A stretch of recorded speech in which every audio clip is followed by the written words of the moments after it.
Islander Heritage Month, declaring May 2nd Fresh Off the Boat Day in the city of Los Angeles. A show critics say is hilarious, whether you're Asian or not. Actor Hudson Yang. It's an honor for this day to be Fresh Off the Boat Day. I did not expect this to happen when I first started. It was an amazing experience with all the cast members. It is the first primetime network sitcom about an Asian American family since 1994's All-American Girl starring Margaret Cho. But whereas that series only lasted one season, this series has gone on for 3, and cross your fingers, a 4th is on the way. Councilman David Ryu regrets the lack of Asians on TV and in the movies, especially growing up. There was Bruce Lee when I was really young. He passed away at a much earlier age, and I believe that if Bruce Lee never passed away, if he lived till now, we would have had a completely different image of Asian Americans, especially the negative stereotypes about Asian American males. The perspectives coming out of Hollywood remained and still remains predominantly one-sided. So for me, it is an honor that today we're being recognized for our show that's helping to change things. It tells a quintessentially American story, one that we all relate to, but voices and faces that have too often been written out in Hollywood. We need this picture more than ever. At this moment, when people try to pull us apart, this is something that pulls us all together. And I will do the show for free. Next season, you'll be on. I can do walk-on, I can do whatever you want. Reporting from Fresh Off the Boat Day, I'm Gil Reyes for LA This Week. The show is based on the real-life childhood of writer and celebrity chef Eddie Wong. While over in Chinatown, the highly anticipated reopening of a state park in Los Angeles marks a historic victory for Angelenos and the city. Rasha Goel has more on what the renovated park means for LA. Finally, an open space Angelenos have been waiting for. Hundreds joined to celebrate the grand opening of the Los Angeles State Historic Park. The space is sandwiched between Chinatown and the Los Angeles River and surrounded by neighborhoods. This park will offer millions of people an opportunity for rest and recreation near the heart of America's second largest city. The park was once home to the Tongva Native American community and later became a port of entry for immigrants for nearly 2 centuries. So today, let us start by remembering first the Tongva who were here. Remembering the Chinese and the laborers who came, remembering the hangings and the riots, remembering the Indian laborers who tended these fields when they were vineyards, remembering the people who came and through not just the tragic moments, but the victories of survival, of perseverance, of persistence. It's taken 16 years and 35 community groups to renew the park. Now it's 34 acres of open space with trees, grassy hills, picnic areas, and wildlife habitat enhancement. I think it's going to be a great place for people to just come and get away from the city without leaving the city. And I think it's really good for the families that they can come and bring their kids here and that they can also have a place for them to just run around and play. It's really done a lot for this area. I'm going to enjoy coming down here on a daily basis to enjoy the park just for relief of my body, and it's wonderful just to have something so close. The park was built with input from the community and is said to be a result of grassroots activism. I'm Rasha Goel for LA This Week. State parks officials are now trying to secure funding for a second phase of development that will include pedestrian bridges linking the park to the nearby Gold Line station. Well, turning now to Mayor Eric Garcetti's stance on the environment. He says he'll fight President Trump's executive order to roll back environmental protections. And the mayor says he'll do it while still creating jobs in L.A. The mayor says for him, the battle against pollution is personal. Gil Reyes reports. I grew up at the intersection of the 405 and 101, and on my street we had a cancer cluster, and I'm the only person in my family who hasn't had cancer yet. There is no federal government that can take our will and our local power away to act. If the federal government and the administration wants to pull out of the Paris Climate Accords, we're going to adopt them right here in Los Angeles. We're going to join together with 86 other cities. Mayor Eric Garcetti referring to a group he co-founded called Climate Mayors, close to 90 mayors in cities nationwide pledging to reduce greenhouse gas emissions no matter what the president says. It means jobs, jobs, jobs. We're going to continue to expand energy production. President Trump has disputed climate change and says too many environmental rules are killing American jobs in coal and gas. But the mayor says planet Earth comes first. He takes a stand against the president at LA's Sustainability Summit hosted by the LA Business Council. Since taking office, President Trump has reversed course on several environmental regulations enacted during the Obama administration. These include measures to curb coal production, carbon emissions, and offshore oil drilling as just a few examples. Going in the opposite direction is LA Mayor Eric Garcetti. His sustainability plan, launched in 2015, has so far helped to create some 20,000 green jobs. LA is now the most water-efficient big city in America, and LA City government's fleet of vehicles now has more electric cars than ever before. And the mayor says he's not done yet. Keep reaching for those big things because Los Angeles is getting that job done, California is getting that job done, and the United States needs us to get that job done so the world can see that we are the environmental leaders. Reporting from LA's Sustainability Summit, I'm Gil Reyes for LA This Week. The mayor's sustainability plan is shooting for an 80% reduction in greenhouse gas emissions by 2050. Over in Watts, a local high school is going the extra mile to make sure its female students get the help they need. Rasha Goel has more on how the school is making a difference in the lives of young women. 18-year-old Leslie Mejia is expecting her second baby in July of this year. She's been a student at Thomas Riley High School for the past 3 years. She tells us she's happy to be at this school, which is dedicated to expecting and young teen moms.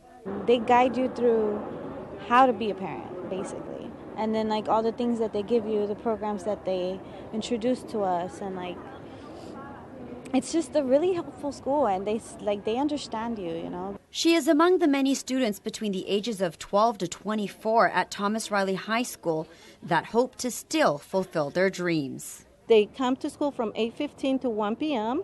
They get parenting classes. They get everything else they need in support to continue their education, because regardless if they have a baby, if they're pregnant at any given age, they should have the right to continue their education. In celebrating Mother's Day, the school held a health fair for these young ladies to receive additional resources they might need.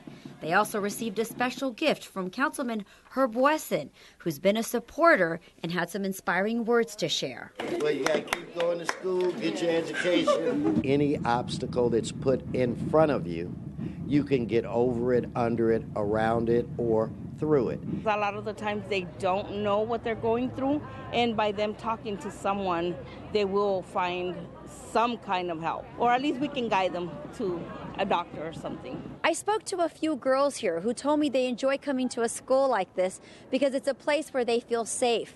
They also get to talk to other girls in similar situations and not feel judged. I actually like it better than regular high school. It's an opportunity for these young women to take baby steps for a brighter future. In Los Angeles, I'm Rasha Goel for LA This Week. Thomas Riley High School also has 2 other sister schools in the LA area.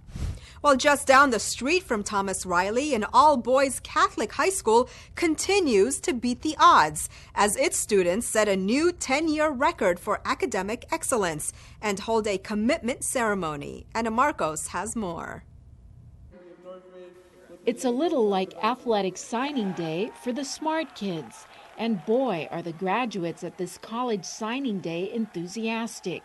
Standing ovations are common as the students highlight their achievements a month before they graduate from Verbum Day High School in Watts. My major is nursing. My major is animation, and I'll be attending Marymount California University in the fall.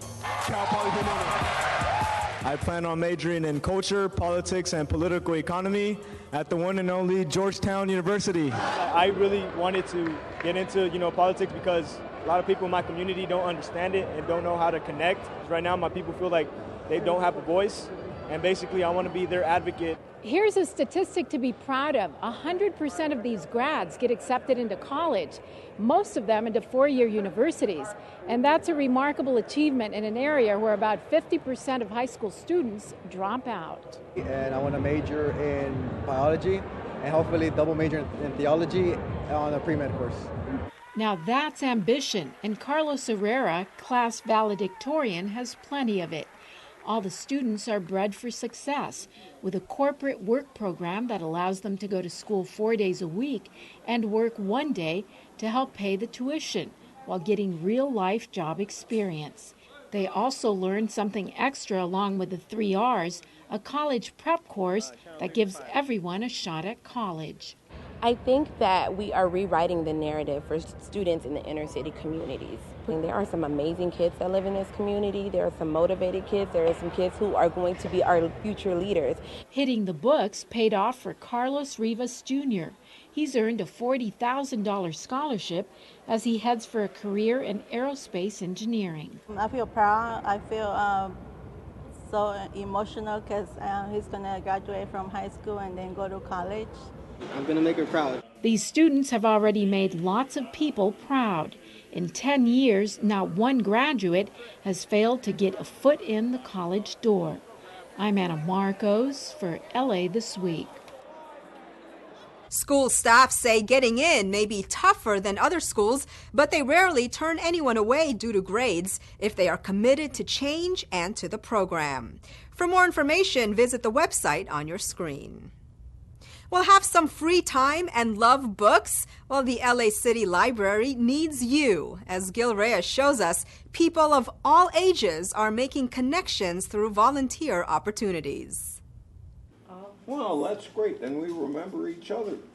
Meet Robert Goldsmith, better known affectionately as Grandpa Bob. At 100 years young, he volunteers at the LA City Library's Brentwood branch. I think I enjoy more working with children than with adults because the children, especially the 4-year-olds, don't even know how impaired I am.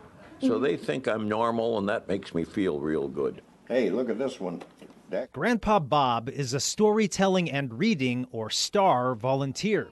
Brentwood's head librarian says Bob, a volunteer for the past 6 years, is a natural. I remember one time in particular that I just heard this young kid, laughing, and as I like to say, it's the kind of laughter that comes deep from the soul. This kid was just cracking up. And I thought at first, that's a little loud, let me see what's going on. And Bob was reading them this funny story. It's a chance for those of us who have lived a long time to give back something of our understanding and knowledge to the younger generation. Let's try the next page. Grandpa Bob is rewarded too. The day I spend with the children is the best day in the week. I look forward to it, and it sort of sparks my ambition to keep alive. We have 72 branches and Central Library, and each one of those locations needs volunteers for a variety of different reasons. So volunteer opportunities are waiting at your local branch. To find out more, log on to lapl.org and hit the Get Involved icon. Outside the Brentwood branch, I'm Gil Reyes for LA This Week. You can also find opportunities by searching LAPL Volunteer on Facebook, Twitter, and Instagram. Well, from books to the library's latest exhibit, which showcases some heavenly art as it pairs everyday Angelinos with a set of wings. Our own Anna Marcos takes in the celestial happenings. Anna. Yana, want to try your hand at being an angel? You can try these painted on angel wings at the LA Public Library's City of Angels exhibit, where everyone can be an angel. I think it brings out the angels in everybody. This exhibit at the LA Public Library allows all Angelinos, no matter how naughty or nice, to show their wings. I think it's going to be a huge hit. I think there will be hundreds and hundreds and maybe even thousands and thousands of people over the next few months taking their photo in front of the wings. And what could be a more wonderful celebration of Los Angeles? But the central attraction at the exhibit is the group of photos of angel-like citizens, both the regular people and the VIPs. I mean, come on, a cop with wings? You bet. How about a street sanitation sweeper in all his celestial glory? Okay, it's pretty easy to imagine kids as angelic, some of the time anyway. The photos include every strata of society, from city leaders like Mayor Eric Garcetti, to homeless residents on Skid Row, to women before and after giving birth. It was such a moving exhibit because Bill Rosendahl was pictured and he's passed away. It was cute to see Mayor Reardon, who's the namesake of the Central Library, surrounded by kids, his love. The seed for the idea started in 2012 when street artist Colette Miller created what she calls renegade street art, showing angel wings, which then grew into the Global Angel Wings Project. Since then, it's gone global. I've done them in Africa, Australia, Taiwan, France. I do them globally. They're to remind humanity that we are the angels of this earth. So here's a chance to show your own humanity, diversity, and your angelic side, Angelinos.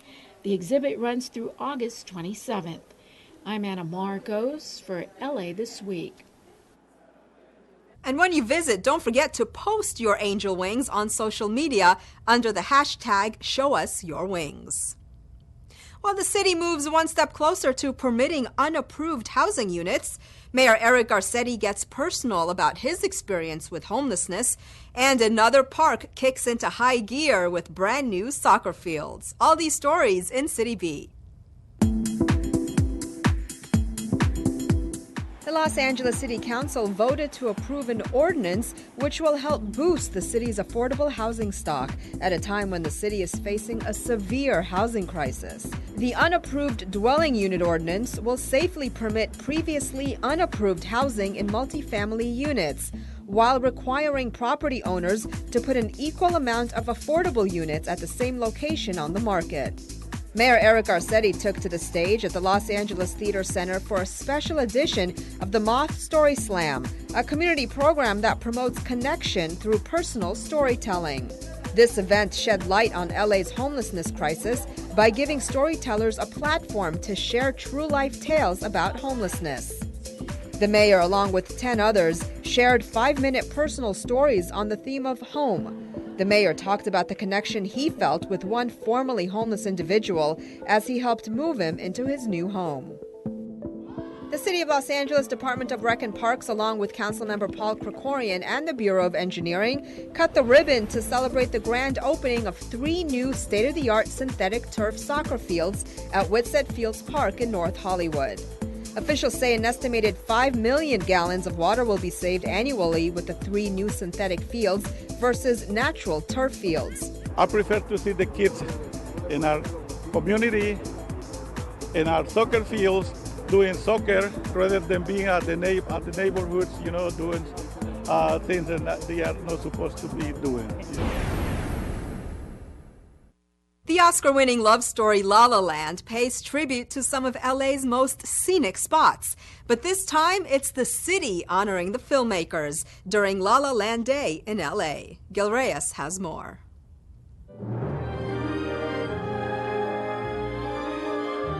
More than 300 feet above City Hall steps, aerial dancers perform numbers from the movie musical La La Land, the stylistic love story set in Los Angeles with so many of our favorite destinations as backdrops, including Angel's Flight in downtown and the Griffith Observatory.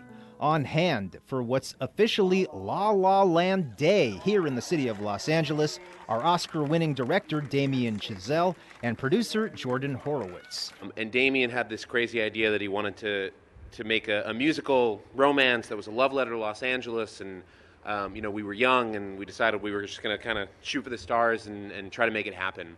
And it's pretty amazing that now 6 years later I'm standing here on the steps of City Hall with the mayor behind me.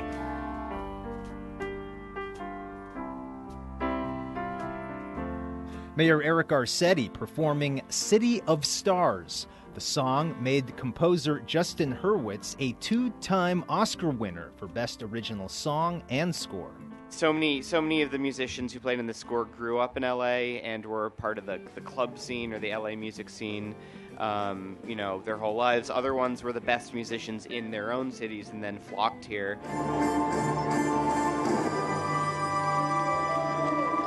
Filmmakers thanked local leaders for helping to bring film production back to Los Angeles after years of runaway productions. So I say to you, keep your productions here. Even if you don't get the tax credit, City Hall will work with you to shave your costs and to have locations like City Hall be free for you.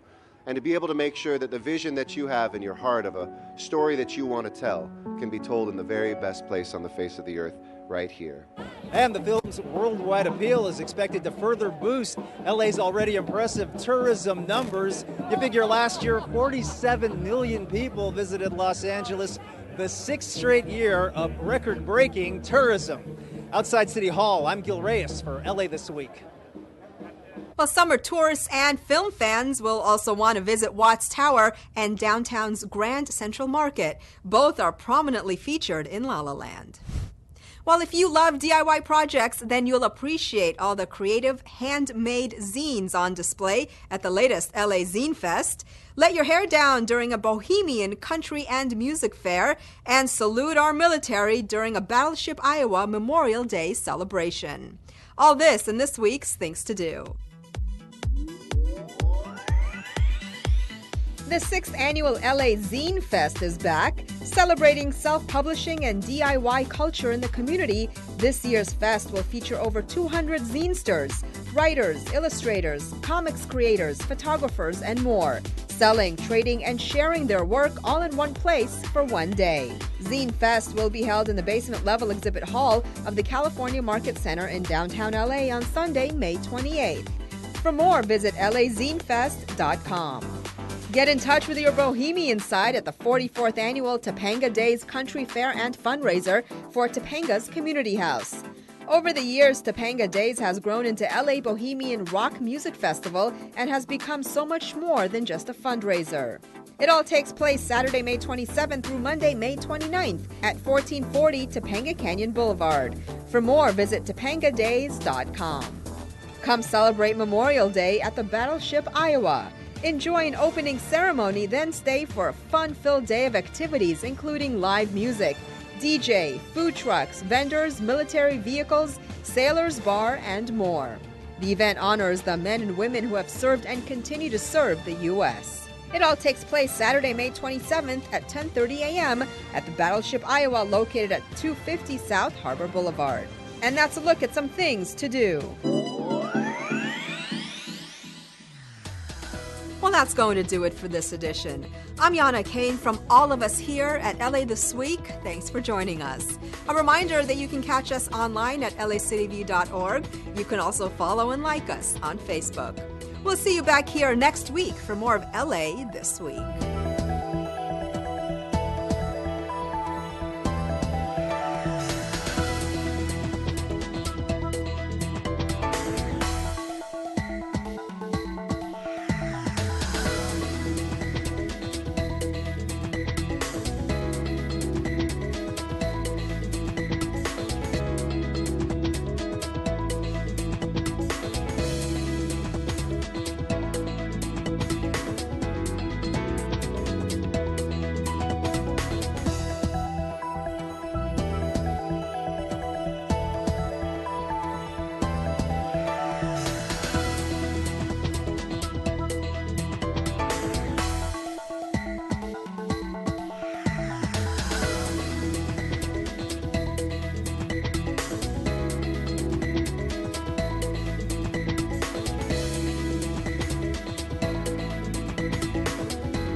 property theft has spiked in the area the past year due to easy access for thieves. Almost 80% of car theft occurs because of unlocked doors. Locking your doors takes a matter of seconds and can become so routine that you may forget whether you locked your doors or not. But it's worth the effort to double check. The more successful thieves are at taking items out of a car, the more chances they are going to come back to that area. Don't let our town be that area. One simple precaution is to hide or cover any valuable items when leaving your car unattended. Simple actions like these can prevent you from becoming a victim of property theft. The Los Angeles Police Department would like you to remember, lock it or lose it.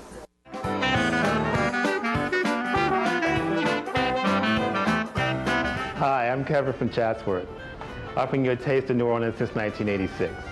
You're watching LA City View, Channel 35. Our city.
Good morning, good morning. Shh.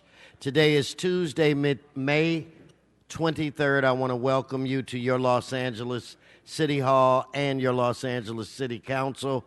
This council meets every Tuesday, Wednesday, and Friday. The public is welcome. Madam Clerk, we have a quorum. Could you please call the roll?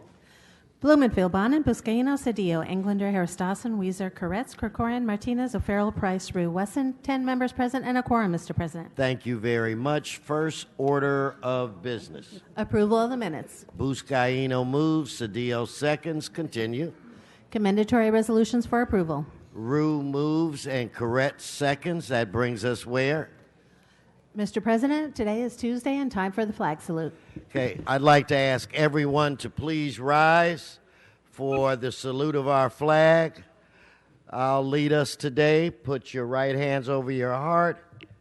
Repeat after me. I pledge allegiance to the flag of the United States of America and to the republic for which it stands, one nation, under God, indivisible, with liberty and justice for all. All righty, let's go through the agenda. Mr. President, there is a request to continue items 5 and 7 to tomorrow, Wednesday, May 24th, 1F to July 25th, and 1G to June 6th. Okay, so ordered. Further- Mr. Bonin? I'd like to ask item 2 be continued. We'll get there in a second. Oh, okay. Further, the Department of Building and Safety recommends that the following items be received and filed: 1B, D, and E, as the liens have been paid in full, and 1H, as the lien has been rescinded by the department. Without objection, that'll be the order. Continue. Items 1 through 4 are items noticed for public hearing. Mr. Bonin? We can continue item 2 until the first meeting after the July recess. And when is that? July 25th. Thank you. Okay, so that'll be July 25th. Mr. Spe? Okay, Mr. Buscaino. Thank you, Mr. President. Can we hold item 3 on the desk, please? Which item? Item 3. 3 will hold. Thank you. Let's prepare to vote on the remaining items. Mr. President, there are cards on items 1 and 4. Okay, let's hold that and continue. Move. On items 5 through 7, 5 and 7 have been continued, but item 6 is still before the council. Okay, well, let's prepare to vote on that item. Let's open the roll, close the roll, tabulate the vote. 10 ayes. Continue. Items 8 through 19 are items for which public hearings have not been held. No action is required on item 13 as no documents have been submitted at this time. 10 votes are required for consideration. Okay, so without objection, those items are now before this body. Mr. Buscaino. Item 10, please. We'll hold item 10. Do you have cards? Yes, there are cards on all items. Okay, continue.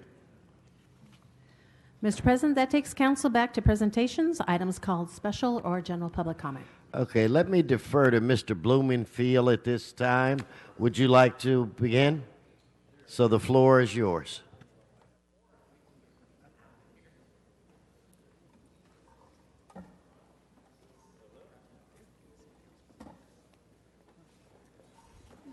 Bring your family up. Excellent. Welcome. So good morning, colleagues. It is my honor to recognize someone who has been a true leader and visionary here in the city of Los Angeles, and I'm talking about our own Information Technology Agency General Manager, Mr. Ted Ross. Let's give Ted a round of applause. Good job. Good job, Mr. Ross. He's here with his wife Kelly and daughter Rachel, and I'll introduce Rebecca here in a minute as well. So, as all of you know, because like me, I'm sure you are all avid readers of Government Technology magazine, TED was recently named as one of their top 25 doers, dreamers, and drivers of 2017. And this is actually it's a big honor to be named that. I've worked with Ted since I've been in office, and I know he is committed to using technology to make government better. He understands the value proposition, how technology is one of the few areas where you can actually, if you harness it right, You can deliver more for less. And we are lucky to have Ted's leadership. I'm not putting past tense because you're not going anywhere. Yes, this is not a goodbye. This is a great honor. His leadership and expertise in guiding us in Los Angeles. He provides the tools to make government accessible anywhere, anytime, whether it's putting the 311 system on steroids, getting us off of the cloud, or all of the myriad of things that you do to provide technological excellence to this city. You have really helped transform this city. We used to be known as sort of a backward city in many respects technologically, but under Ted's leadership and stewardship, we are now leading edge. And Ted is now being recognized by Government Technology Magazine, which is not a surprise for those of us who've known Ted and worked with Ted that he would be able to get that honor. So the next person I want to introduce is Rebecca Friedman. She is from Government Technology Magazine, and she's going to tell us a little bit about what this award really means. Rebecca. Welcome. Thank you. Thank you, Councilman Blumenfield, and thank you, Council, for your time. Just put that award there, because I tend to be a little bit clumsy. So I'm Rebecca Friedman with Government Technology.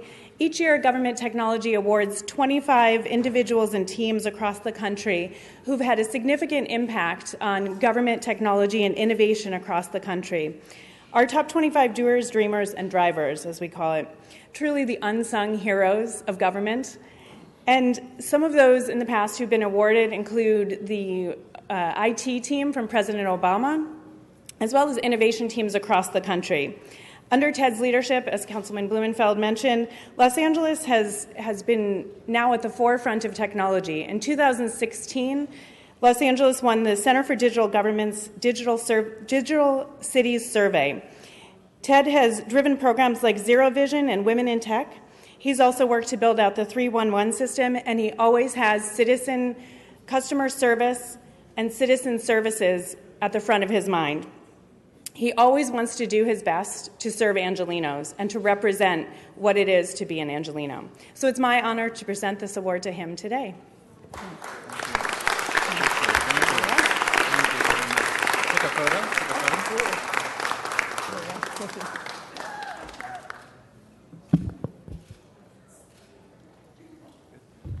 Ted, would you like to say a few words? Now, you know what, Mr. Blumenfield, before Ted says a few words, I just want to chime in for a moment and acknowledge you as well.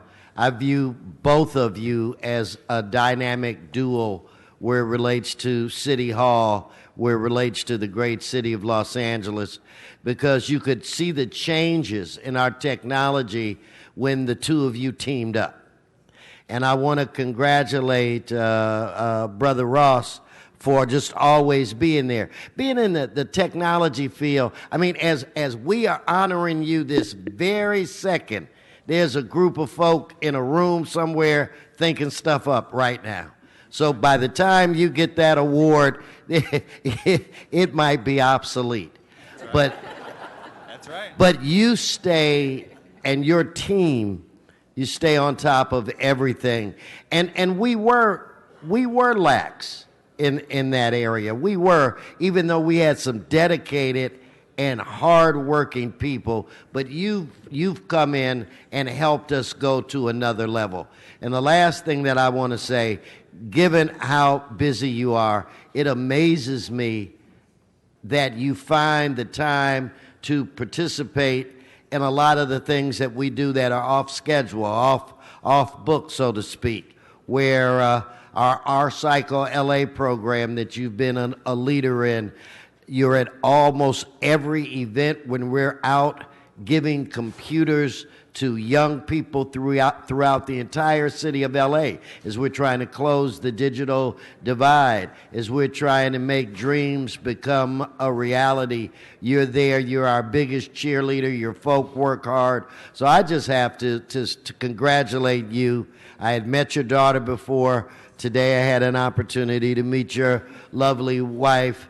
She did tell me that since you received this award, that she was going to extend your contract for 5 years and then renegotiate it. But I want to congratulate you congratulate your family, and most importantly, Bob, I think we should congratulate our city because we are without pause moving in the right direction. Everybody, let's give this man and his team another round of applause.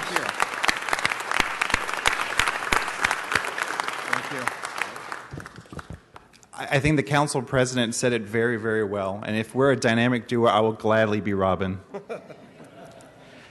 You know, I'm absolutely humbled. I wasn't seeking this award, but to be named a top 25 doer, dreamer, and driver in the United States when it comes to technology, to me is quite humbling. And when we discuss a topic like government and innovation, those are two words that aren't exactly synonymous.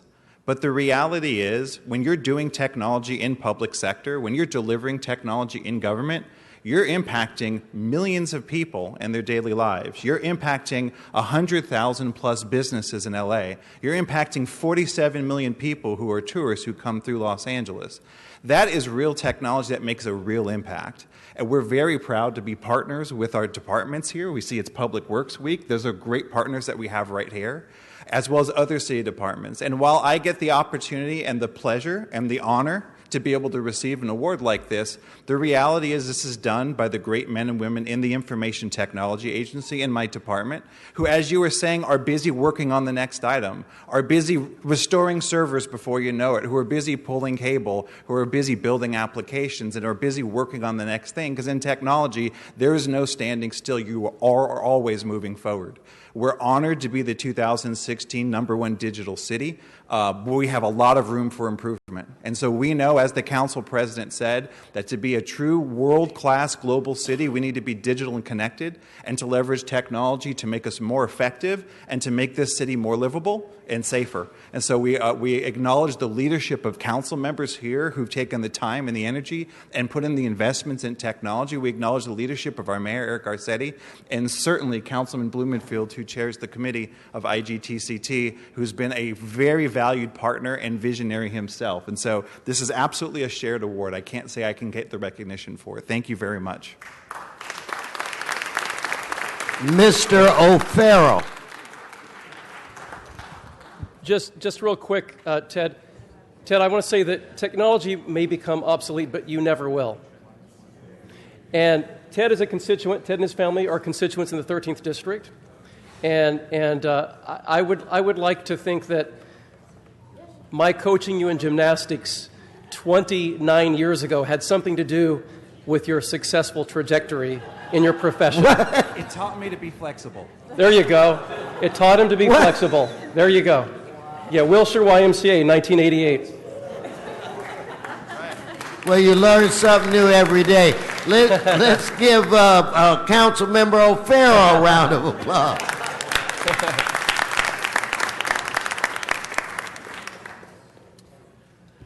So while the Lucite Award is high tech, even higher tech, we're going to go back to calligraphy. And the city of LA wants to also recognize that this amazing award that you have. So please also accept this beautiful calligraphy award. Back to the wrong side.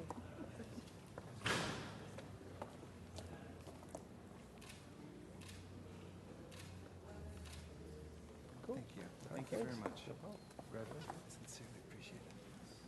Let's give him one more round of applause. And again, Ted, congratulations to you, to your family, and to the city of Los Angeles.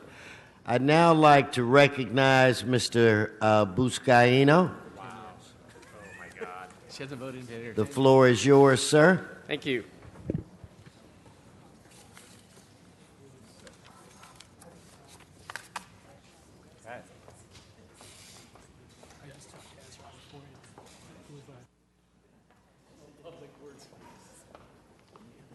It's exciting stuff, Mr. President. It's National Public Works Week, and we're celebrating the men and women of our bureaus here at City Hall. But I just cannot do this alone, Mr. President. I cannot stand here alone. Please join me, the men and women, the directors, our commissioners who lead Public Works Bureau in the city of Los Angeles. Come forward, and let's give them a round of applause and welcome them as we pay tribute and honor their work day in and day out in the city of Los Angeles. Last week was Infrastructure Week in Washington, D.C., and Mayor Garcetti said this: "The path to economic prosperity runs through our investments in America's infrastructure. That means upgrading our roads and rail systems, modernizing our airports and ports of entry to better compete on the global stage, strengthening our water systems, and creating partnerships in telecommunications to better connect our communities." Today and throughout this week, we recognize the unsung heroes of our city and the people who built this city from its conception in 1781. National Public Works Week is a celebration of the tens of thousands of men and women who provide and maintain the infrastructure and services collectively known as public works. The City of Los Angeles Department of Public Works is the city's third largest department. Tens of thousands of men and women who provide and maintain the infrastructure and services collectively known as public works. They are responsible for the construction, renovation, and operation of city facilities and infrastructure.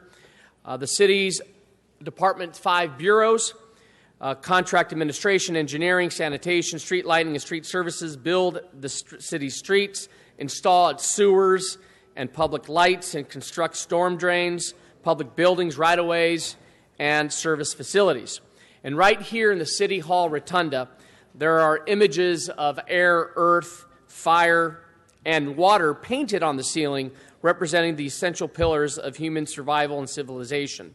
But this building itself and surrounding sidewalks and roads are built upon concrete, street, asphalt, and manpower, the elements that allow civilization to thrive. The underlying building blocks and core city services we rely on every day, like a roadway network that allows you to drive to work, to the grocery store, the underground pipes that bring fresh water to your kitchen and take wastewater away from your bathroom, the people who empty public trash cans and pick up trash off our streets, and so much more. Simply put, colleagues, cities would not be possible without a strong infrastructure backbone. It's even more appropriate coincidence that we celebrate National Public Works Work Week the week after concluding deliberations on next year's budget, as proposed by the mayor, unanimously approved by our council here, that brings millions of dollars to our city's public works. Over $30 million of street repair, allowing us to fix potholes and discrepancies in our streets that need it most. Funding to improve safety for pedestrians and drivers alike through Vision Zero. Additional funding for street cleaning crews. More funding for graffiti abatement. Continued funding for tree trimming for over 30,000 trees. And let us pause and thank the voters of this city and this county who said yes to improving and fixing our infrastructure. Let's give the voters a round of applause, because these are revenues that we owe them back to the city and county to improve our infrastructure. Can you call Mr. Herman? Put these people on check. No, it's Mr. Herman. If I have to talk to you again, thank you, Mr. President. This is your last warning, first and last warning. Go right ahead. So as chair of Public Works Committee, along with my colleagues, Ms. Martinez, Mr. O'Farrell, Mr. Rue, Mr. Price, our committee, we thank you on behalf of the City Council in Los Angeles, to the entire Board of Public Works, our Commission President, Kevin James, Heather Repenning, Vice President, Mike Davis, President Pro Tem, Commissioners Joel Jacinto and Commissioner Luz Rivas, who you'll soon hear from, and to our Bureau leadership, Nazario Salceda, Director of Bureau Street Services, Enrique Carlos Zaldivar, Director of Bureau of Sanitation, Ed Abrahimian, you like that, Director of Bureau Street Lighting, John Reamer, Inspector of Public Works, Director of Bureau Contract Administration, and Gary Lee Moore, Senior Engineer, Bureau of Engineering. And most importantly, thank you to the thousands of Public Works employees, the men and women who work tirelessly to make L.A. a great place to live, work, and visit. Let's give them all a round of applause. Thank you. So with that, Mr. President, help me welcome to say a few words on behalf of the Public Works Commission, Commissioner Luz Rivas, an impressive background. Talk about the skill set, the knowledge, the ability to serve on this commission. Impressive background, career that combines engineering, education, and public service. She holds a master's in education, has worked for both USC and Caltech, as well as many companies who focus on empowering young people in the STEM fields. She is a successful entrepreneur. Company she founded, DIY Girls, has made a positive impact on the lives of more than 1,200 girls in the city of Los Angeles, providing them with the resources and experience they need to thrive in STEM fields. And along with ensuring that students have resources related to STEM, Commissioner Rivas has also collaborated with experts in environmental technology and energy to create engaging curriculum for high school students. Please help me welcome Commissioner Luz Rivas. Go get him. Welcome, Commissioner, and I'll say this to Mr. Buscaino. You see her everywhere, too. I mean, so I don't know how she manages her time, but she's always out volunteering at all of the community events. She's a great commissioner. We're lucky to have you. The floor is yours. Thank you, Mr. President, and thank you, Councilmember Buscaino, and all of the council. On behalf of the board, we just want to thank you for recognizing our department this week. You know, National Public Works Week is an opportunity for us to recognize the work of over 5,000 hardworking employees that work every day to clean our streets, pick up bulky items, take off graffiti from everywhere. You know, all these that are considered basic services to our city. But Public Works is beyond basic. You know, LA Public Works is ambitious and innovative too. And the leaders that you're about to hear from are sought after speakers and consultants to other cities all over the world. So our department is not just making impact here in the city of LA, but also helping other cities be as great as us. So thank you, and thank you for this recognition. Right. So on behalf of the entire city family, the mayor, city council president, and this body, we recognize all the men and women, the Public Works Bureau, celebrating their work that they put in and day out in our city, celebrating National Public Works Week 2017. Let's hear it for them. Thank you. Right out here, Public Works. What do you want to share?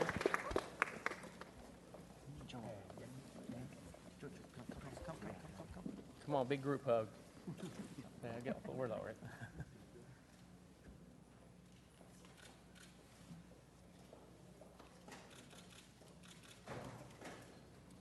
Okay. So, Mr. President, item number 10 on today's agenda, we'll give our annual report. However, I believe we have a couple cards on item number 10. We'll wait to hear those cards, and then we'll make a presentation from Commission President Kevin James and our Bureau directors. Okay, looking forward to it. We're looking forward to that. Thank you. All right. Okay, let's go into our multi-comment section. Mr. Walsh, I'm going to call you first. So Mr. Walsh has cards on items 3, 4, 8, 9, 8, 10, 11, 12, 13, 14, 15, 16, 17, and item 18, and then it's general public comment.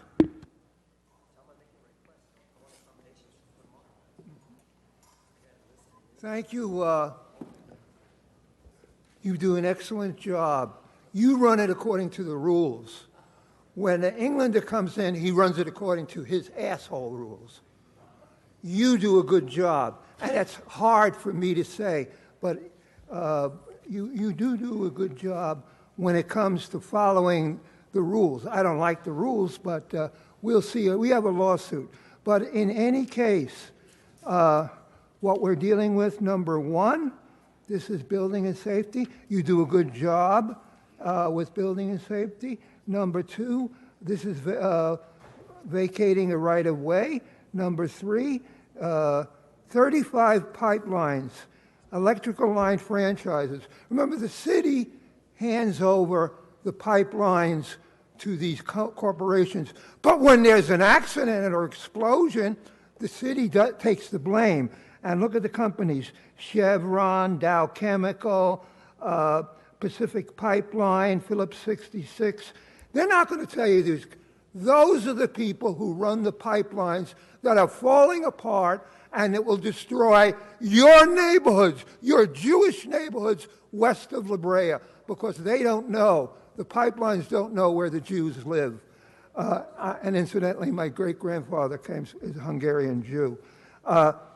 You have done an excellent job on number 9. 9, this is REAP. You do an excellent job on rent escrow. Number 11, this is Porter Ranch Development Company. Hey, white people, they're selling your ass out to Porter Ranch. And then not one person up here is going to talk about it. And that's because the LA Times sucks off Porter Ranch. Number 12, this is Ice Cube on Hollywood Boulevard. And why don't we invite all the gangs up there and have a big gang celebration, since Ice Cube is the #1 gangster on Hollywood Boulevard, getting a star. Number 14, public notification for the demolition of older structures. This makes it easier for them to destroy older structures. That's all they want to do, is destroy it so they can rebuild, debuild. Number 15, this is alleviate racing. Okay, out in the valley, racing.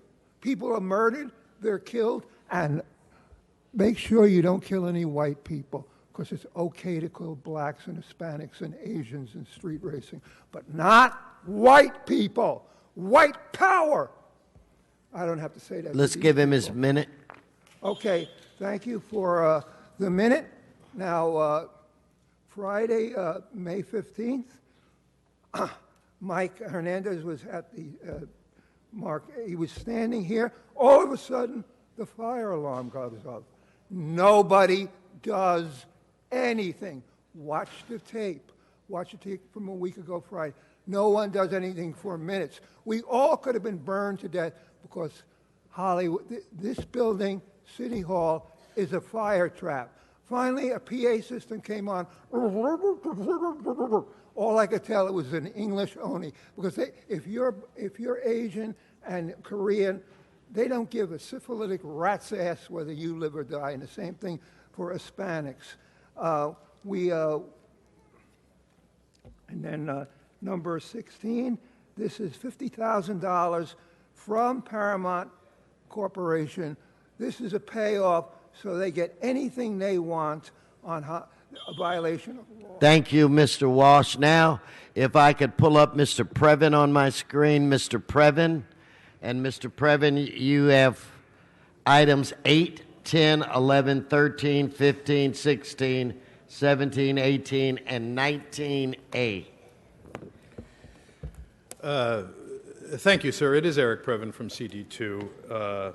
And I'll start quickly with the budget, item 13. I just feel that we rushed through that process. This is case file 170600. And whereas we did have something like 20-plus hours of various hearings, only about 80 or so minutes of that was actually people from the public. And of that, just a very small percentage was ordinary residents without a big set. We had a dozen or several dozen Vision Zeroists who were down here to promote that initiative, and there were a bunch of Parks and Recists who were coming down to appropriately advocate for the more positions to make sure that the parks are kept up to snuff. And of course, not a word about Prop K and why we're spending $800,000 on a Studio City Rec Center upgrade when this has not been really approved. There has not been the third RV knock. So I'm just anxious about that.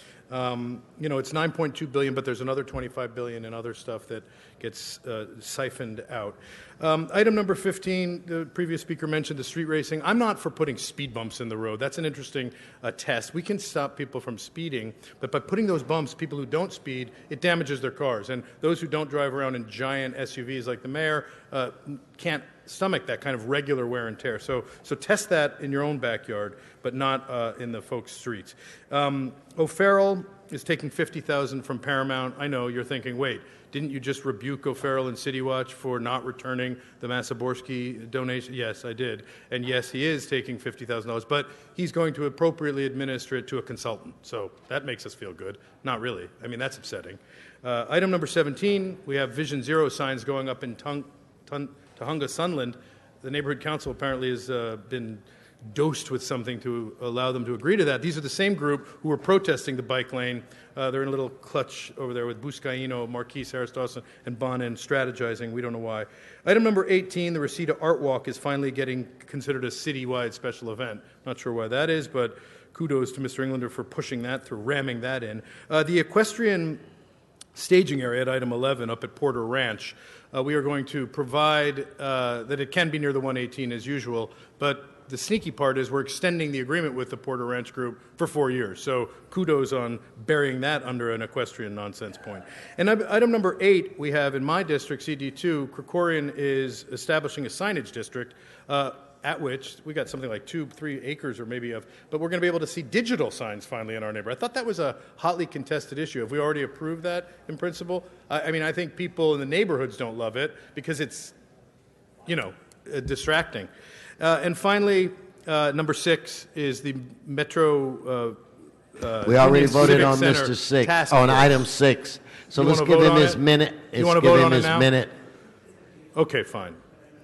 So the general public comment for today, I'm going to echo what a previous speaker said, that Mr. Englander has a very heavy hand in the public comment. And he claimed that they were going to lose a quorum, so he decided to pick 8 or 9, 10 people to speak, and then he said, you're all done. And he knew exactly who was done, and it was regular critics and people who have, points to make, and it was not appropriate. It was like he wanted to hear from one group, so he let them, and then he said you all had to go for a quorum. And when you do that, you test the public's trust, because we know that you're full-time employees. This is not a little commission. This is the City Council of Los Angeles, the greatest city. And you're all here all day long unless there's some real emergency. And so to pretend that, Buscaino had to fly out, or today Mark Ridley Thomas and Catherine Barger are in Sacramento during a board meeting, we expect you to be here when you can. We understand that Rodriguez, she should be pressed into service, by the way. Why are we going one more day without an automatic emergency? Thank you. Okay, let's get Miss Pearman, I think. Do we have Donna Pearman?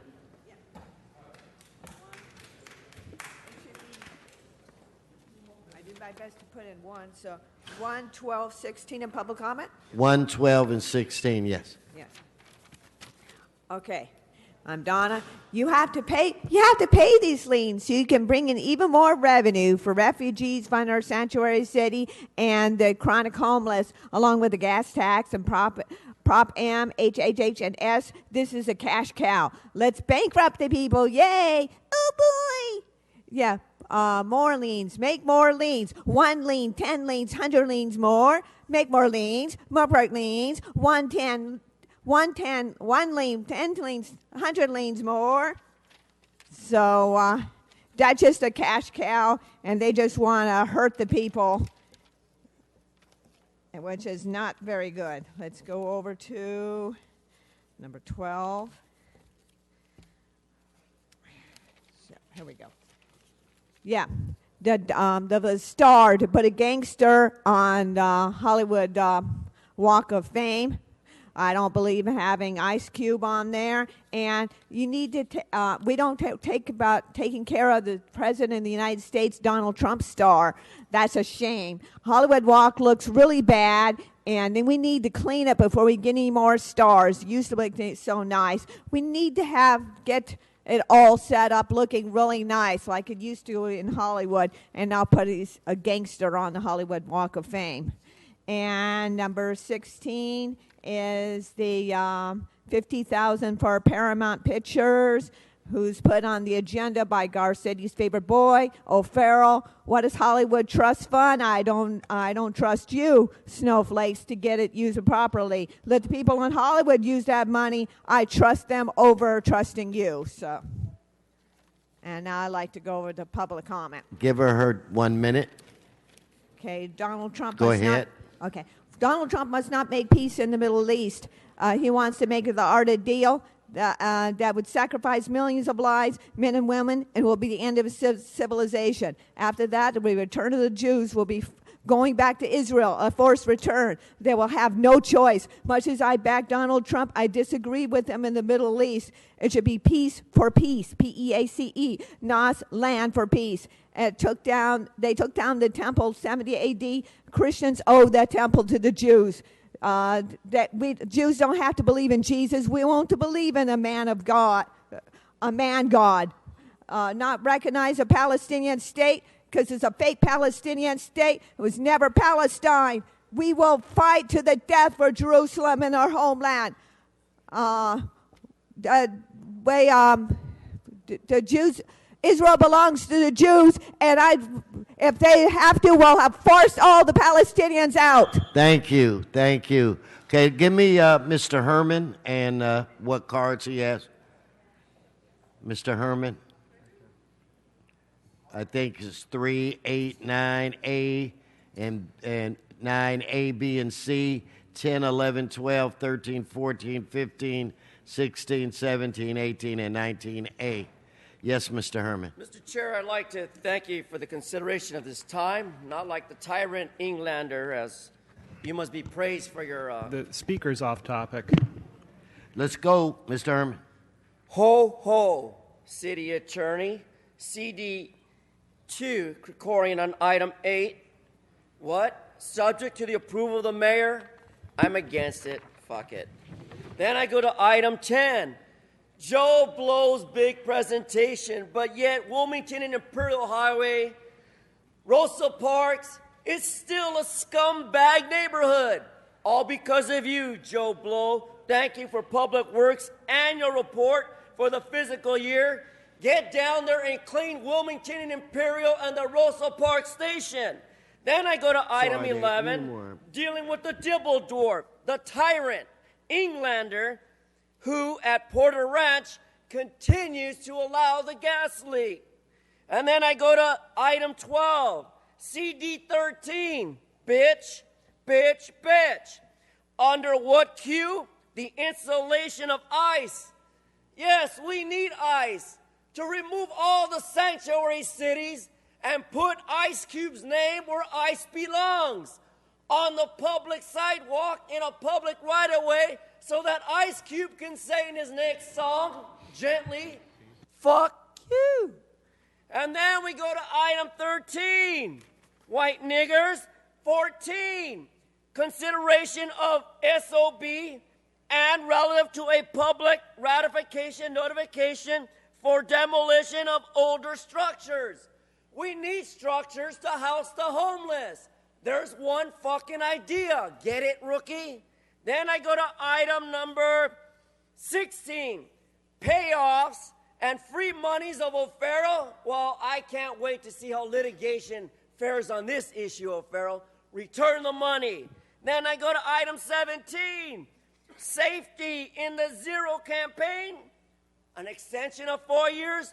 We don't need an extension. We need you to be demolished along with item 11 or 10 or 16. Then I go to item 19, Pershing Square, Reseda Boulevard, artwork, and the dumb schmuck, fat bald fuck is in here to talk about Pershing Square.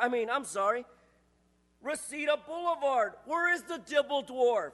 This is your area. Isn't this your concern? Amending the city-wide list of special events? Well, here's one suggestion of a special event. Why don't you take Ice Cube there so they can tag your community and make it better without all that blight of city impact? Let's give him his general comment, 1 minute. You see, life's a bitch when you're on the other side. You shouldn't discriminate against the elderly. You shouldn't disrespect individuals with disability. Otherwise, you fucking tyrants get a show. Now, if you have any respect for the Brown Act or our veterans, it should show today, this week. Because coming Monday, I'm giving all of you a day off.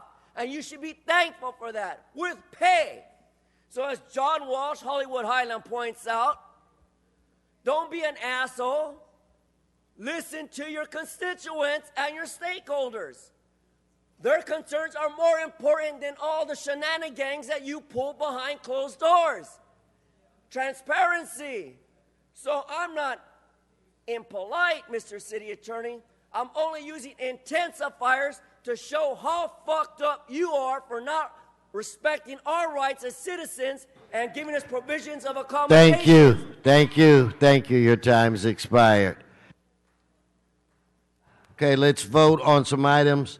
So let's vote on items 9, 11, 12, 13, and 14. So let's...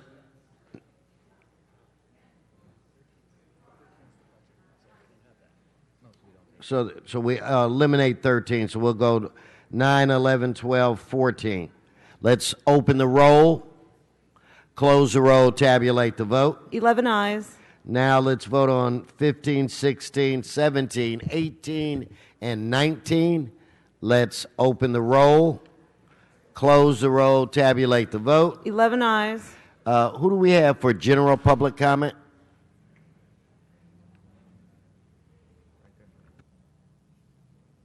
So do we have Chloe? Please come forward.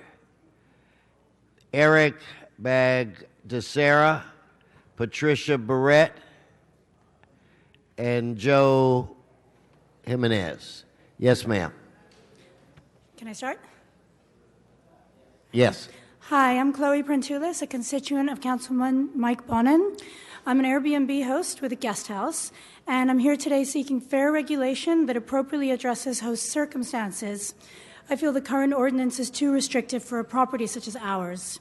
Our guest house does not meet standards for long-term rental to tenants because it has a partial kitchen and no parking space, but it's perfect for guests who want a private, safe getaway.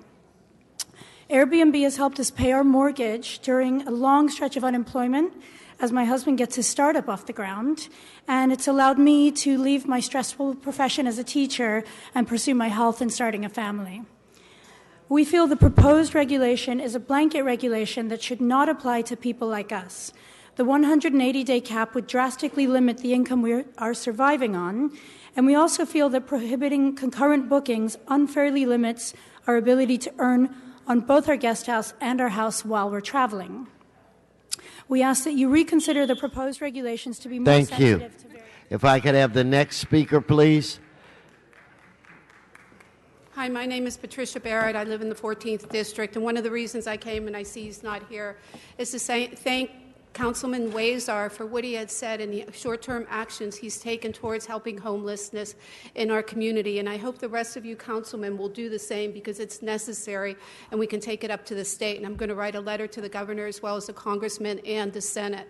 It's a problem that's getting worse. And in short term, some of the suggestions that I have is lock the restrooms, take out seats at certain bus stops that they are there, put more cops on the street with the interest that you're getting from the money that is sitting there so that they're not taxed and walking the streets, to get state involved. And also, can you also make sure that One Wilshire, our second tallest building in the country, gets their permit for occupancy, because their last permit they're not, and they're losing money. So that would be appreciated because we need more business people and more people coming in and building. And they gave us $8 million for the 7th Street corridor. So if you can check on that, thank you. Thank you.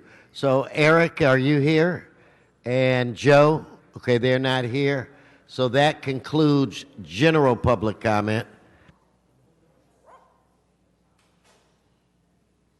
Okay, so now we'll go to item 3. Where's Councilman Savornich? You good, or you want to speak? All right, so Mr. Buscaino. Thank you. Thank you, Mr. President. So we have an amendment to this item that has already been circulated. I ask that we continue it 1 week to May 30th. But we vote on the amendment, Adopt correct? the amendment first, rather. Okay, so let's, on the amendment, let's open the roll, close the roll, tabulate the vote. 11 ayes. And this item will be continued again till when, Mr. Buscaino? May 30th, if we can, Mr. President. Okay. Thank you. All right.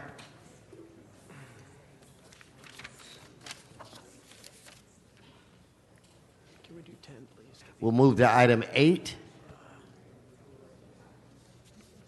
Claire Bronowski. Claire, are you here? Come on down.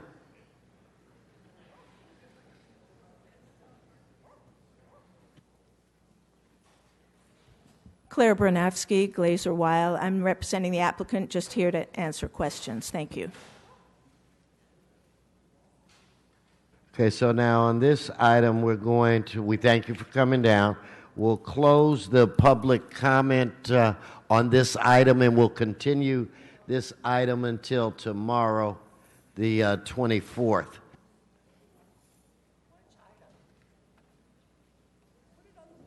And Mr. President, on item 1, there are requests to continue 1A and 1C for 2 weeks until June 6th. Okay, so without objection, so ordered. So now let's vote on. Do we have any cards? Okay, let's vote. Let's open the roll. Close the roll. Tabulate the vote. 11 ayes. Okay, in fact, I'm going to ask Ms. Martinez.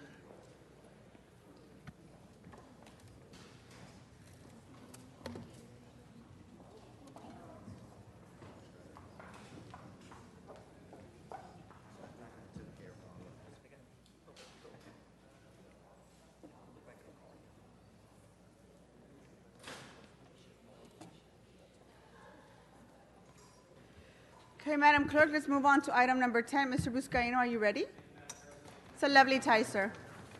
Thank you so much, Madam Very President. You may need your sunglasses for it. Colleagues, it's great to call item 10 special. We are here per our charter rules, have a presentation from our Public Works Bureau on an annual report. And at this time, I'd like to welcome Commission President Kevin James and our directors from each bureau to come forward to give a brief overview of their respective departments' major accomplishments. Again, we'd like to recognize the work as we celebrate National Public Works Week of the men and women of the Bureau on moving our city forward and addressing the infrastructure challenges.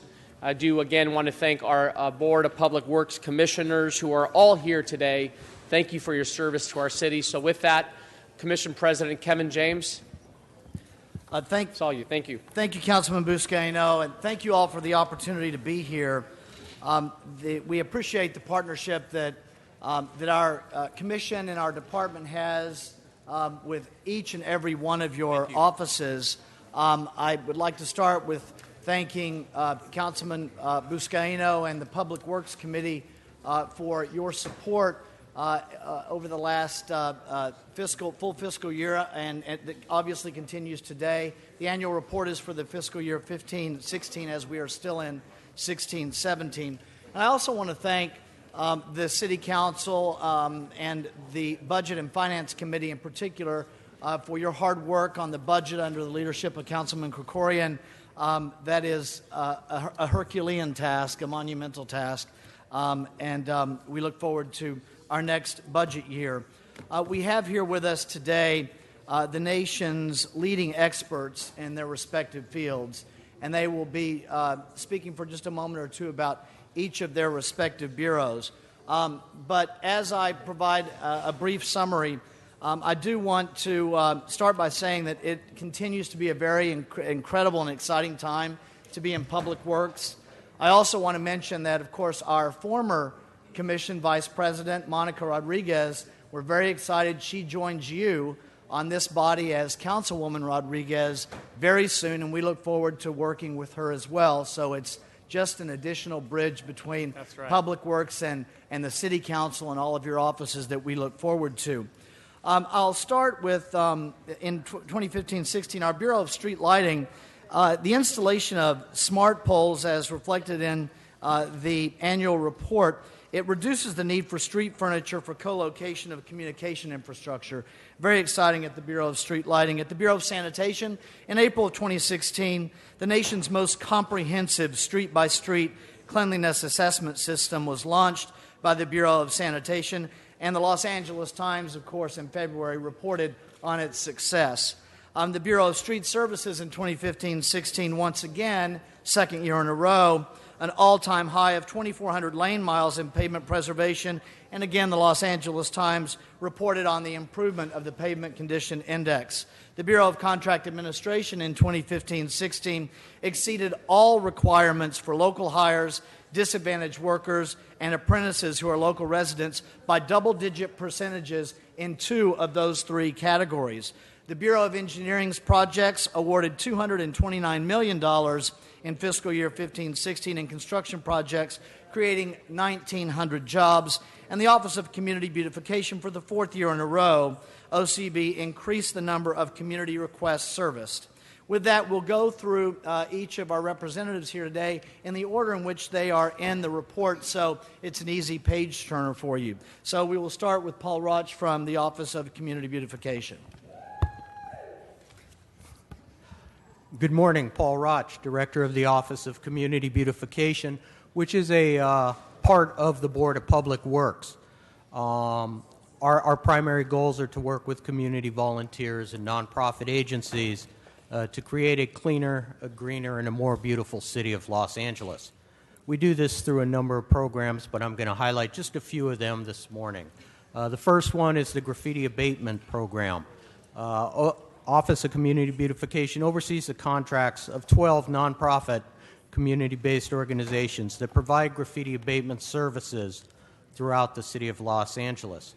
Over 100 persons are employed with the Graffiti Abatement Program, most of whom are residents of the city of Los Angeles.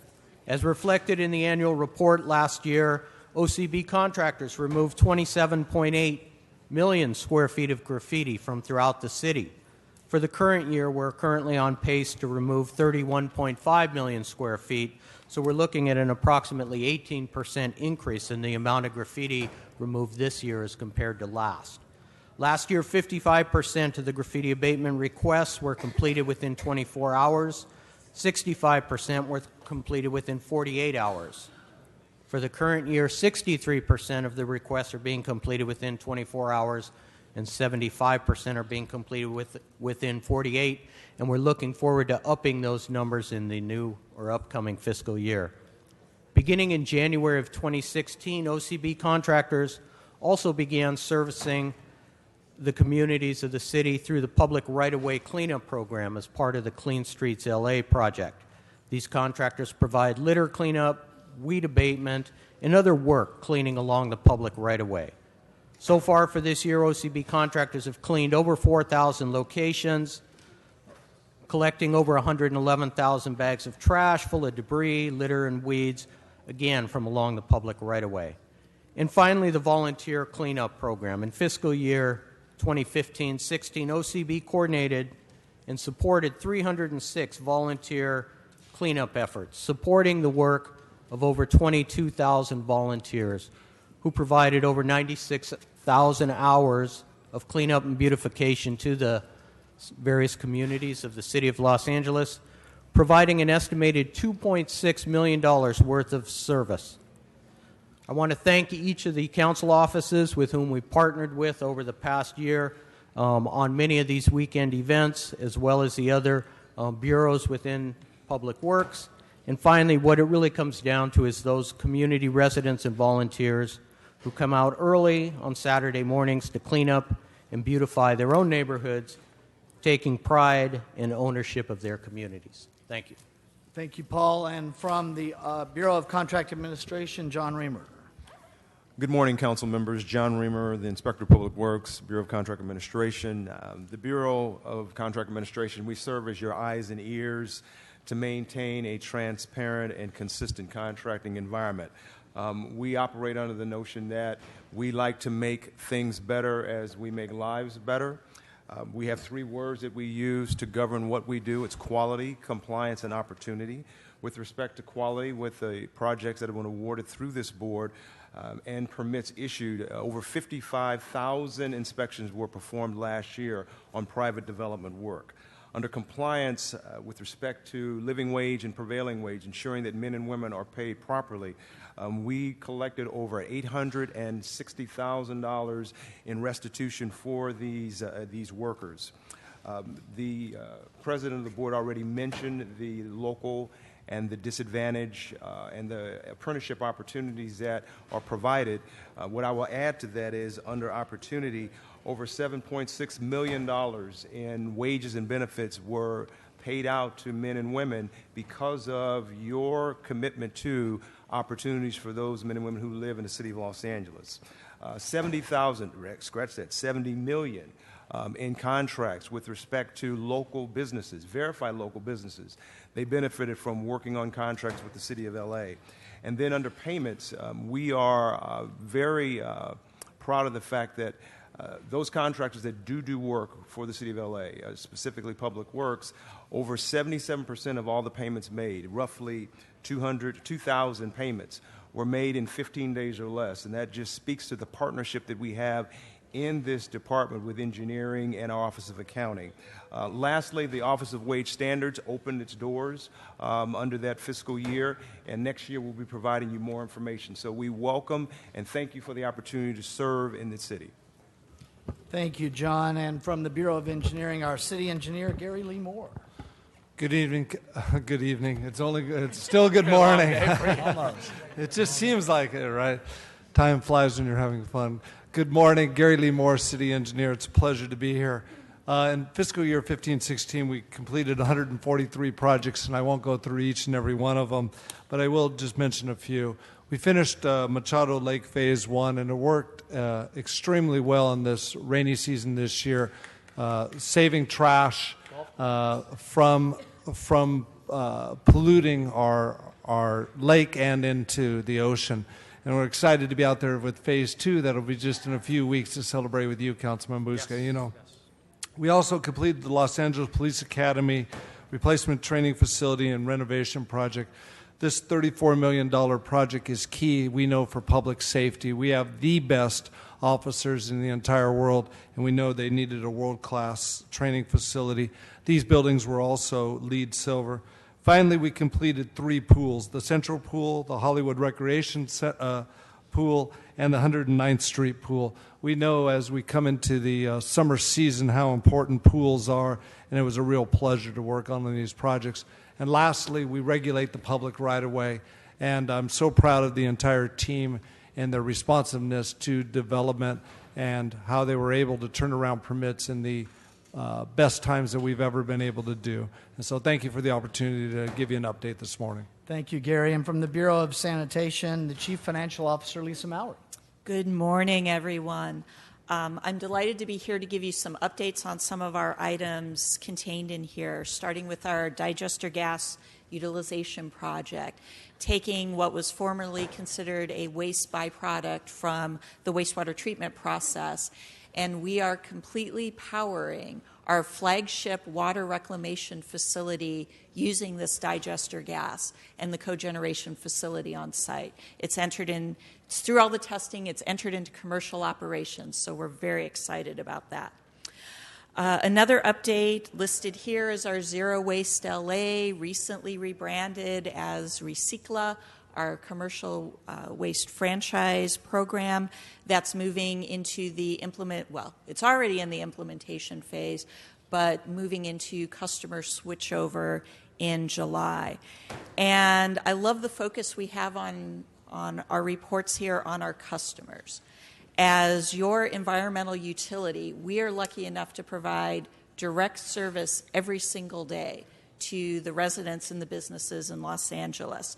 So it's completely appropriate for us to have that focus on our customers, including the opening in 15-16 of our Lopez Canyon Environmental Education Center, where our customers can learn more about what to do with what's frequently called green waste, which really isn't a waste at all, learning about mulching and composting and other ways that they can manage this material on site. We've also, in 15-16, moved our customer care center to 24/7 operations. The focus at that time, because the El Nino was predicted, was on wet weather operations and making sure we'd be able to rapidly dispatch our crews out there. While we didn't have to do a lot of that during the 15-16 rainy season, expanding our hours so that our customers can call when it's convenient to them has been hugely supported, and we've seen that by the number of folks we have that are calling at what previously were off hours. And in 1516, we had our inaugural Earth Day event, which we built on with our 2017 Earth Day event that we were lucky enough to have several of you there in attendance.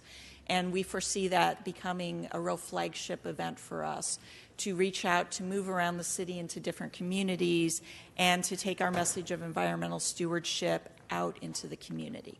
Thank you. Thank you, Lisa. And from the Bureau of Street Lighting, Eddie Ibrahimian.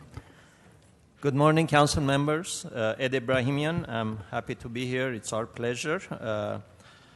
As for the Bureau of Street Lighting, I'm happy to report that we are continuing with our LED conversion program, where we have converted more than 80% of city street lights to LED, and we're on schedule to complete 100% of the lights in the city to LED in the next 4 years.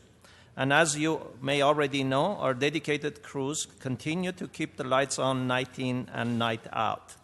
But as Mayor Garcetti proclaimed yesterday, street lighting in the city of Los Angeles has become a Swiss Army knife. Yes, a Swiss Army knife, meaning in addition to providing street lighting services, we do a lot more nowadays, like installing EV charging stations at street lighting poles, or working with telecommunication companies, as President James mentioned, to install small cells throughout the city to strengthen city's cell communication system, and installing solar panels on street lighting poles to generate power, just to name a few. So on behalf of all the Bureau of Street Lighting employees, I'd like to say thank you and assure you that we are committed to continue to be the most efficient and responsive bureau and department in the city of Los Angeles. Thank you for having us here. Thank you, Ed. And from the Bureau of Street Services, Nazario Salceda. Good morning, council members. Nazario Salceda, Director of the Bureau of Street Services. And I'm very pleased to report that the year 1516 was a very successful year for all of us in the Bureau of Street Services. And all that was the result of the great cooperation that we had between my staff and your staff. I think a lot of what we have today is the result of the great collaboration that exists. 1516 was a great year simply because once again we broke our old record in terms of pavement preservation for a second consecutive year.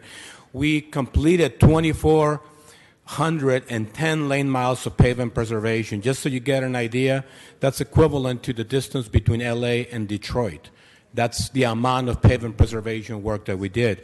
And if you add that to what we did the prior year, we completed almost 5,000 lane miles in 2 years, which is the distance between LA and Machu Picchu. So that gives you an idea of the amount of pavement preservation that we've done in the last 2 years. Now, the numbers are great, but a lot of it cannot be happening if there's no coordination. We need to coordinate with over 300 utility companies. We need to coordinate with the neighborhoods. We need to coordinate with businesses. We have to coordinate with schools, et cetera, et cetera. So this is why we're very thankful to work with your staff, council members, because your staff has been instrumental to get this work completed. In terms of response to requests that came through 311 or any other application to request services, through the use of technologies, the Bureau was able to optimize its resources, and now we are responding to requests for pothole repairs within 2.4 days.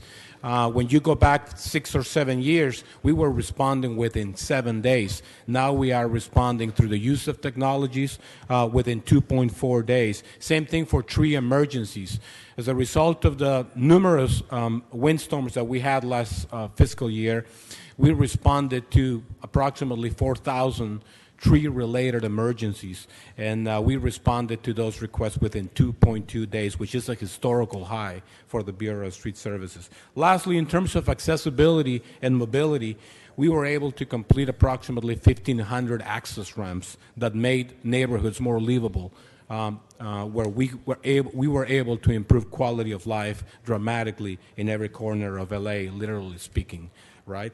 And of course, to support mobility in LA, we were able to construct 120 concrete bus paths and landing areas for people to have a nice landing as they dismount the buses in LA. I want to thank once again the council here because a lot of what we do depends on the collaborative effort that exists between the department and the council. Yeah, so thank you very much. Thank you, Nazario. So on behalf of my colleagues on the Board of Public Works who are all here, Commissioners Repenning, Davis, Jacinto, and Rivas, we submit the annual report and we are happy to answer any of your questions. Mr. Koretz is on the queue. Sir? Thank you. Well, a lot of good and interesting things to report on, so I commend all of you. I just have one area of questioning since our wage theft response is relatively new. How do we think we're doing so far? How do we do budget-wise for the coming year? How do we expect our gains will be in the next year? John Reamer, Bureau of Contract Administration. We're doing well. We thank the mayor and council for their supporting this program. We are up and running, fully staffed. The numbers that we've generated for this current fiscal year, but I can give you a peek. Thus far, we have recovered over $250,000 in wages for men and women. Our focus is educational based right now, making sure that the word gets out and working with the employers. We've been able to settle many of the issues that have come before us. We are noticing the number of complaints not as high as we thought they might be, and that could be a number of things. It could be the concern over the national approach to individuals who work and not wanting to bring themselves in and file a complaint. But the small businesses come online this July. So we're bracing for what we believe will be a much stronger workload, and we will continue to convey to the council how things are going. That's actually an interesting comment because we are still the wage theft capital of the country, and yet if our complaints are reduced, do we have a sense of how many people are afraid to bring attention to themselves by complaining in our current circumstance? No, we're working with our community partners through the contract services that you allowed us to have. And there's two things in play. One, because our wage is so young, that the violations that are occurring, they predated when our ordinance came online. So there is a greater return, if you will, for monies owed by filing with the state. We are in partnership with the state. We have at least two that I know of, investigations that are jointly being conducted between us and the state, working with both agencies to resolve the issues. It's hard, however, to go to your question, to put a number on how many are reluctant to come, because the reluctancy in and of itself. But just working with the community partners, it's been brought to our attention that there is a concern. We've looked at things such as, once again, making accessibility easier. I'll give you a small example of one of the concerns. When you come to the Public Works building, just by nature of being concerned for security, there's a check-in point. But check-in points are serving as a barrier for those who are concerned about filing a complaint because of what they have to do to get to us. So we're looking at putting someone on the bottom floor and working with the building security so as they can know if someone comes, they can come right over to us in this room. But there are barriers that are existing now that in past we didn't expect to be the case. And how many staff do you have currently, and what do you think the optimum staff number at some point in the future would be? Well, we have 19 now, and the optimum number, it's hard to say. The state has told us that the majority of your businesses are going to be the small businesses, which will happen July 1st. And again, we're bracing to see what that impact will be on us. We again are grateful for the support from the mayor's office and council. The budget process was very open and fair, and we've been provided a means to come if we need additional resources, and so we are monitoring it very closely. We know that what came from the process was a report, so we are preparing to bring a report back on where we are, and as soon as we launch into this upcoming fiscal year when the small businesses come online, we will again notify you as quickly as possible. The other thing that we have inherited, if you will, would be the city's desire to have the Fair Chance Initiative for hiring, ban the box. So we also see that as going to be an impact on the Office of Wage Standards, but I mean, we're preparing for it. What's going to help us is the partnership, again, with other agencies and community-based groups that keep the lines of communication open and information flowing. Thank you. Keep up the good work. Thank you. Mr. Buscaino to close. Yes, thank you, Madam President. Again, thank you to the department for the presentation, annual presentation. One thing to note that wasn't mentioned, I do want to recognize my colleague, Mr. Krikorian, on it was during this fiscal year that we approved a comprehensive sidewalk repair program. It was a policy that has failed the city for 40 years. So, Paul, thank you for your leadership and your partnership, you and your committee, for advancing on a policy that has failed the city and now moving forward on improving the quality of life and fixing our sidewalks throughout the city of Los Angeles. So, colleagues, we have now a department that's embraced innovation. It's an innovative department, talking about looking at alternative material, improving our sidewalks and cool pavement technologies, advancing towards a zero-waste city, minimum wage theft enforcement, deploying GPS now on our street sweepers throughout the city of Los Angeles. So thank you so much. A lot of work still needs to be done.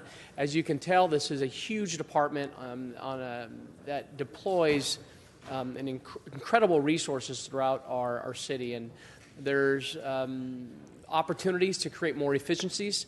As you see, there's 1, 2, 3, 4, 5 department chiefs here.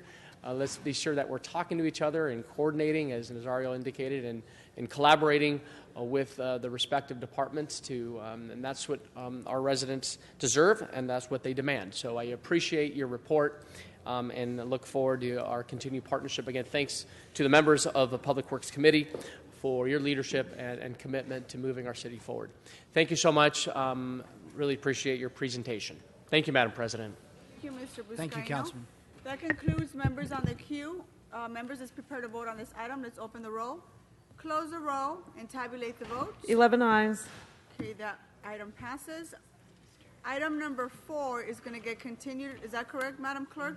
That is correct. To There's a July request. 25th. Yes. There's a request to continue item number 4 to July 25th. Without objection, that will be the order. Mr. Buscaino, you have an announcement, sir? Colleagues, I'd like to bring forward Heather Anderson in my office, who is moving forward and broadening her wings and accepted a position in the county's planning department. Heather, you've done so much for CD15, particularly in the Watts community. Launched the summer Watts program that is focused on engaging the Watts community and motivating a new generation of leaders. And Heather Anderson will be truly missed in CD15 with her work on the northern part of the district. We thank you. We love you. We're going to miss the heck out of you. But we know that in our office, if there are other opportunities to expand your wings and make a difference in people's lives, we embrace that. And you are going to do that on a much larger scale, working for the county's planning department. So on behalf of the CD15 family in our city, we recognize Heather Anderson for being so committed to serving the people of this great city. We love you, and we're going to miss you. Thank you. Of course. Don't be emotional on me now. Look at Sherry. Oh, I love you. Madam Clerk, what's before us? Council has motions for posting and referral. Posted and referred. Mr. Wesson? Thank you, Madam President and members. Well, I just wanted to rise and take a moment and to present to you a group of young ladies that are visiting us today. They're called the Legacy Ladies. This organization is 13, 15 years old, started by a young lady named Jacqueline Castillo, who was inspired by her mother. Her mother was always engaged in public service. So what this organization does, it takes 40 to 50 women every year, ages 15 through 18, from high schools in the area. In fact, Mr. Harris Dawson, there are some young ladies from Crenshaw High School, from Dorsey High School in my district, from Washington Prep. And they bring in guest speakers in every field, from entertainment, architects, engineers, lawyers, public service. In fact, I was here a few months ago when Public Works, that we just heard a big report from, they were having meetings with these young ladies. They buy, I think our most valuable resource are our children. They're our most natural and valuable resource. So they spend time trying to prepare them for the future. They even buy them their first business suit, right? So they get a blazer and pants and a skirt so that they can look professional. The senior girls are taken to Washington, D.C. Every year. This is a 3-year program, and at the end of the program, there are scholarships and a computer for the young people. So we have with us today Jackie Castillo and the Legacy Ladies seated in the front. Let's give them a round of applause and a warm City Hall welcome. Welcome, ladies. Can you please stand up? I just need everyone to see you stand. Thank you so much for being here. You make us proud. Thank you very much. Madam Clerk, we've posted and referred. That clears the desk. Members, are there any announcements? Seeing none, can we please rise for adjourning motions? Can we have our members in the audience to please rise for adjourning motions? Thank you. Members on my left, are there any adjourning motions? Mr. Harris Dawson? Thank you so much, Madam Chair and members. Colleagues, I asked today that we adjourn the council meeting in honor of hero and good friend Judy Ivy Burton, who passed away this weekend with her brother and sister at her side. All of you who know Judy Burton know that this is a profound loss for our entire community and especially the education community. She spent her life dedicated to ensuring that all students, especially students of color from the most economically disadvantaged communities, got a quality high school and junior high school education. She was a fierce and courageous educational leader her entire life, and her moral compass always pointed her to engagement to struggle for a better educational system. She is a native of Los Angeles, attended UCLA where she majored in Spanish, and became an elementary school teacher in South Los Angeles. Her talent and leadership and drive led her to become a principal at several schools in LAUSD, including Carver and some districts in the 8th and 10th and 9th, and also in the Northeast San Fernando Valley. She finished her career with LAUSD as an area superintendent, supervising about 80,000 students in Northeast Los Angeles. After finishing with LAUSD, the passion still burned within her, and she became the founding CEO of Alliance College Ready Public Schools. Under Judy's leadership, Alliance schools quickly became some of the best in the entire state of California, graduating nearly all of her students in communities where the neighboring schools were only graduating about 50% or less of their students. 13 years after starting the Alliance group of schools, they have several campuses throughout the city of Los Angeles and certainly in my community, and continue to maintain the high numbers of college-going and high school completion. When she was not setting the world afire in terms of education, she enjoyed hitting the slopes at Mammoth Mountain, the golf courses in Hawaii, and playing with her dogs and horses. This is a very, very dear friend and a beacon of hope in the movement towards getting a quality education for all children, no matter where they live, who their parents are, what their immigration status is. And so we're very grateful for the gift of Judy Burton, and her services will be next week at one of her campuses on 101st and Broadway in our community. Mr. Hazelson, can I add my name to the adjournment? Absolutely. I met Judy when she became the local superintendent in the San Fernando Valley almost 17 years ago. Yeah. So my heart goes out to her family. If I can please add my name to that. Thank you. And Madam President, I'd like to add my name Yeah. as well as the signature. Thank you. Any other adjourning motions on my left? On my right? Seeing none, our meeting is adjourned. Thank you.